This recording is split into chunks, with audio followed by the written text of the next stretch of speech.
Sa isang tahimik na baryo sa paanan ng bundok, may nakatira roong mag-asawang sina Aling Pura at Mang Isko. Sila ay kilala sa kanilang kabaitan, ngunit sa likod ng kanilang mga ngiti ay itinatago nila ang kahirapan na araw-araw nilang nilalabanan. Tuwing umaga, maagang gigising si Aling Pura upang magluto ng lugaw. Kahit kaunting bigas na lang ang natitira sa kanilang sako. Habang si Mang Isko naman ay magtutungo sa bukid. Umaasang may mabubungang ani sa kabila ng tuyong lupa. Ngunit sa kabila ng pagod at kakulangan, hindi kailanman nawala ang pag-asa ni Aling Pura. Basta't magtiwala tayo, Isko, wika niya. May awa ang Diyos. At sa gitna ng mga ulap ng problema, tila may paparating na liwanag na hindi pa nila alam. Isang hapon, habang nagwawali si Aling Pura sa likod bahay, napansin niyang kumikislap ang isang bagay sa ilalim ng lumang puno ng mangga. Lumapit siya at nang hukayin ito, ay isang lumang kawali ang kanyang natagpuan. Kalawangin at may kakaibang marka sa ilalim. Pinunasan niya ito ng basang-basahan. At nang maramdaman niyang kumikintab ito, napangiti siya. Pwede pa sigurong gamitin, sabi niya. Pagbalik sa loob ng bahay, inilagay niya ito sa kalan. At sinubukang magluto ng sopas. Ngunit pagkaraan ng ilang sandali, napansin niyang kusang kumukulo ang tubig. Kahit walang apoy sa ilalim. At nang tignan niya ito, may mainit na sabaw na puno ng karne, gulay at amoy na nakakagutom. Napahawak siya sa dibdib sa gulat. Isko, halika, tingnan mo ito. Mula noon, tila nagbago ang takbo ng kanilang buhay. Araw-araw, kahit wala silang ilagay sa kawali, lumalabas dito ang masasarap na pagkain.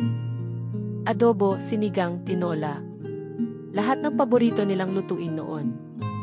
Dumagsa sa kanilang bahay ang mga kapitbahay na gustong matikman ang mahika ng kawali. Ngunit habang dumarami ang humihingi, napansin ni Aling Pura na tuwing nagiging maramot siya, ay tila kumukupas ang kinang ng kawali. Isang araw, dumating ang mayamang si Don Serafin. Bibilhin ko ang kawaling iyan, sabi niya. Kahit 10 sako ng ginto pa ang kapalit. Ngunit hindi pumayag si Aling Pura. Hindi ito para sa pagbebenta, matatag niyang sagot. Galit na umalis ang Don. Ngunit sa kanyang mga mata, may bakas na kasakiman at paghihiganti. Isang gabi, habang mahimbing ang tulog ng mag-asawa, may isang anino ang pumasok sa kanilang bahay. Tahimik nitong kinuha ang mahiwagang kawali at mabilis na tumakas patungo sa kagubatan. Kinabukasan, nang magising si Aling Pura, wala na ang kawali. Napahagulgol siya sa labis na lungkot. Paano na tayo, Isko? Ngunit sa kabilang dako, si Don Serafin ay masayang nagluluto. Sa wakas, akin ka na, wika niya. Ngunit nang ilagay niya sa kawali ang tubig, walang nangyari. Ni isang bula ng sabaw ay hindi lumitaw. Puno ng galit, hinampas niya ito ng sandok. At biglang pumutok ang kawali. Naglabas ng apoy at usok. At tuluyan siyang tinapon sa labas ng kanyang bahay. Kinabukasan, may kumalat na balita sa buong baryo na ang kayamanan ni Don Serafin ay naglaho at ang kanyang bahay ay nasunog. Habang si Aling Pura at Mang Isko ay muling nagbabalik sa kanilang payak na buhay. Ngunit isang umaga, pagmulat ni Aling Pura, naroon sa kanilang kalan ang mahiwagang kawali. Malinis, bago at kumikislap. Sa tabi nito ay may sulat. Ang kabutihan ay bumabalik sa may malinis na puso. Niyakap ni Aling Pura ang kawali. Hindi dahil sa mahika nito, kundi dahil sa paalala nito. Ang kabaitan ay ang tunay na kayamanan. Mula noon, ginamit nilang mag-asawa ang mahiwagang kawali upang magpakain sa mga gutom na kapitbahay at batang lansangan.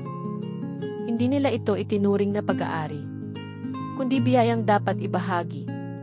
Tuwing gabi bago matulog, titignan ni Aling Pura ang kumikislap na kawali sa tabi ng kalan. At bubulong, salamat dahil sa bawat kabutihan. May himalang bumabalik, at sa labas ng kanilang bahay, tila sumasayaw ang hangin. at maririnig ang mahina ngunit malinaw na tunog. Isang tugtog ng kasiyahan mula sa kawaling. Naging saksi sa kabutihan ng puso.